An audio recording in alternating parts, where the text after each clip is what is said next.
എന്നറിയോ, നബിദിനൊക്കെ കഴിഞ്ഞു. ഇന്നലെയായിരുന്നു, വെള്ളിയാഴ്ചയായിരുന്നു. സോ കിറ്റൊക്കെ കിട്ടി, നിറച്ച് മുട്ടായി സാധനങ്ങളും പിന്നെ നമ്മൾ ഇങ്ങോട്ടേക്ക് പോകുമ്പോൾ കുറേ മുട്ടായി സാധനങ്ങളും കിട്ടിയപ്പോൾ അതിൽ നിന്നൊന്നാണ് ഞാൻ നിങ്ങൾക്ക് പരിചയപ്പെടുത്താൻ പോകുന്നത്. നട്സ്. ഇങ്ങനെ ഒരു പാത്രത്തിൽ നട്സ് ഇട്ടിട്ടുണ്ട്. അതിനെല്ലാം ഇങ്ങനെ എൻ്റെ അർമാളുടെ അടുത്തൊക്കെ ചെയ്തത്. ആക്ച്വലി പിന്നെ നിങ്ങൾക്ക് കാണിച്ചിട്ട് കഴിക്കാൻ വിചാരിച്ചാൽ ഒന്നും കഴിച്ചിട്ടില്ല, നിങ്ങൾക്ക് കാണിക്കാമെന്ന് വിചാരിച്ചിട്ടാണ്. നട്സ് നമുക്ക് ആദ്യം പൊട്ടിക്കാം, എന്തെല്ലാമാണ് ഉള്ളതെന്ന് കാണാം.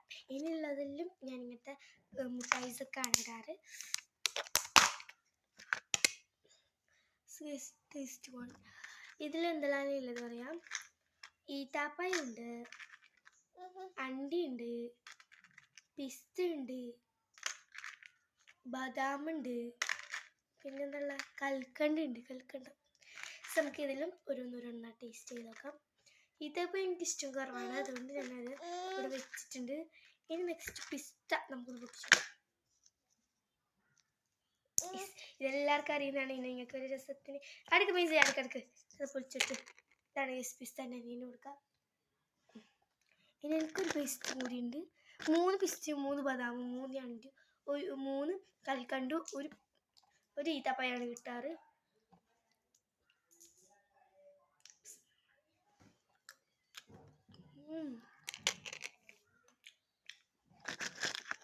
പിസ്ത കുഴപ്പമില്ല, പക്ഷെ ദുബായിന് അത്ര ടേസ്റ്റ് കുറവാണ്.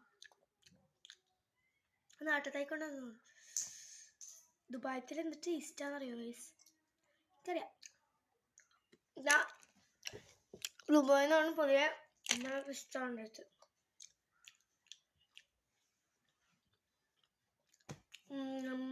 നെക്സ്റ്റ് ബദാം.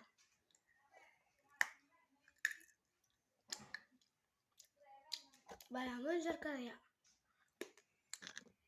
കാഷ്നട്ട് അതും എനിക്കിഷ്ടം കുറവാണ്, അതുകൊണ്ട് ഞാൻ അവിടെ വെച്ച് കൽക്കണ്ടം.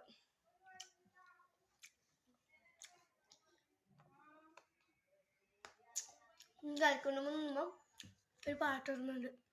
കൽക്കണ്ടം ചുന്ന പാട്ടാടി ഒരു പാട്ട്.